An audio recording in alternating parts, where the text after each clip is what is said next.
देखिए अगला प्रश्न जो है 43 नंबर प्रश्न भूतकालीन समायोजन से रिलेटेड है। सवाल क्या है, ध्यान से देखिए। क्या गलती किया गया है और क्या सही करना है। भूतकालीन समायोजन में यही सबसे मेन बात है, देखना कि बीते हुए समय में क्या गलती किया गया और वास्तव में क्या होना चाहिए। पहले आप कुछ लिखिए, जो गलती हुआ वो पहले लिखिए, जो सही होना चाहिए वो बाद में लिखिए। चाहे जो सही होना चाहिए वो पहले लिखिए या जो गलती हो गया वो बाद में लिखिए, ये मायने नहीं रखता है।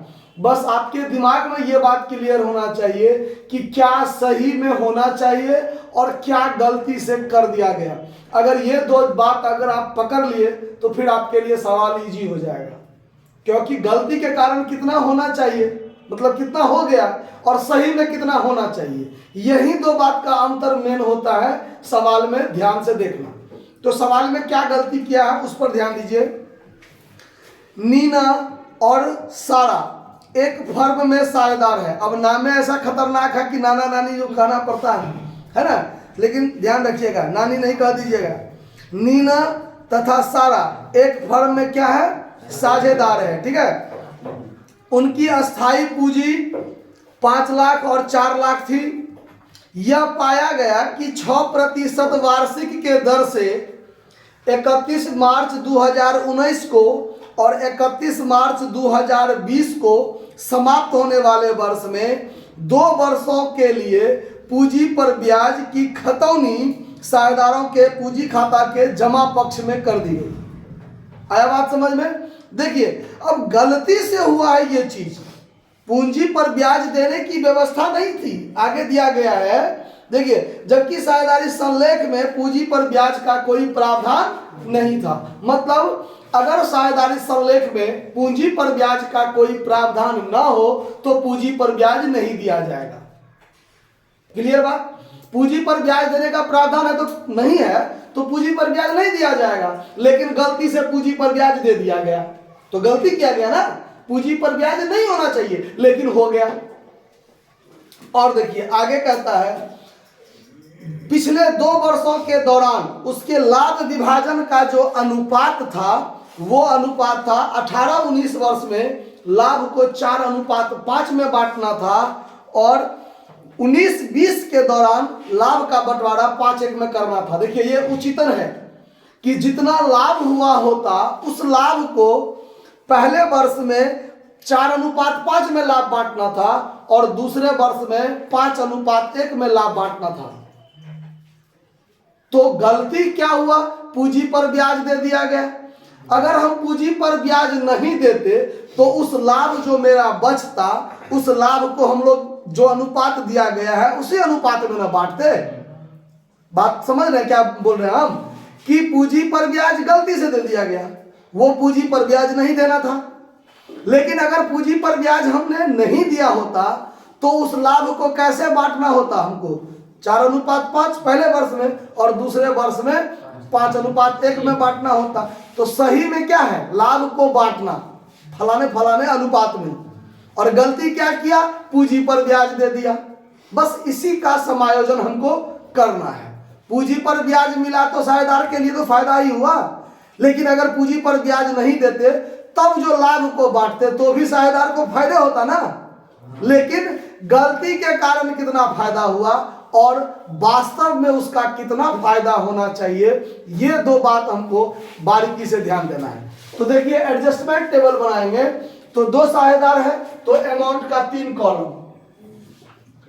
एडजस्टमेंट टेबल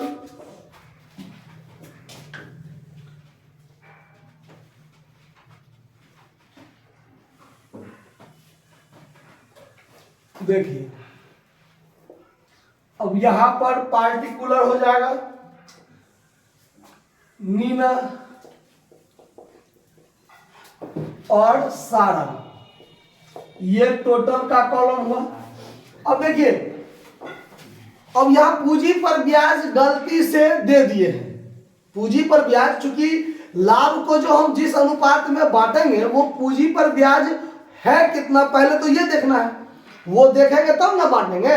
तो पहले हम देखते हैं कि गलती से पूंजी पर ब्याज कितना कितना दे दिया गया।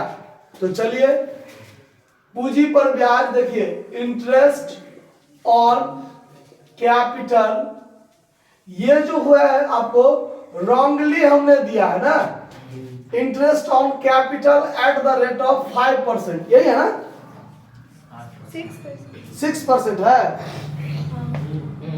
सवाल में 6%, तो चलिए 6%। अब देखिए पूंजी जो है, पूंजी पर ब्याज, अब यहां पर हम वर्ष ले लेते हैं 2019-20, यही है ना, 18-19 है, पहले है 18-19 और फिर बाद में है 19-20। तो 18-19 में जब हम पूंजी पर ब्याज देंगे तब 5 लाख का 6% 30,000, और इसका है 4 लाख का 6% 24,000, यही है ना। तो 30 और 24 मिलाकर 54,000। फिर हम गलत तरीका से interest on capital at the rate of 6% 2019-20, इसमें भी दिया होगा, यही चीज दिया होगा कि नहीं दिया होगा, 30,000 इसको भी और 24,000 इसको भी, तो 54,000 दिए होंगे ना। यानी 60,000 नीना को और 48,000 सारा को, यानी टोटल लाभ 1,08,000 जो गलती से पूंजी पर ब्याज के रूप में इसको चला गया। मतलब ये रॉन्गली अमाउंट है, ये क्या है, रॉन्गली अमाउंट, यानी गलती वाला अमाउंट जो है वो इसको ऑलरेडी मिल चुका है, मिल चुका है ना, क्योंकि पूंजी पर ब्याज तो इसको दे दिया गया जबकि नहीं देना था, तो पूंजी पर ब्याज इसको दे दिया गया है। लेकिन अब देखिए, अब सही में क्या होगा, एक्चुअली में देखिए, एक्चुअली में क्या करना है, तो प्रॉफिट डिवाइडेड बाय पार्टनर 2018-19 के दौरान जो लाभ को बांटना था वो 4:5 में बांटना था ना। यानी 2018-19 का जो टोटल लाभ है 54,000, उस 54,000 को देखिए, इसको डबल लाइन से बंद कर लीजिए, उस 54,000 को हमको बांटना था किस अनुपात में, 4:5 में बांटना था, जो नहीं बांटे, गलती किए। तो अब इस 54,000 को 4:5 में बांटेंगे, तो 4 5 9, 9 6 के 54, 6 चौक 24,000 और 6 पंचे 30,000, ये होना चाहिए ना।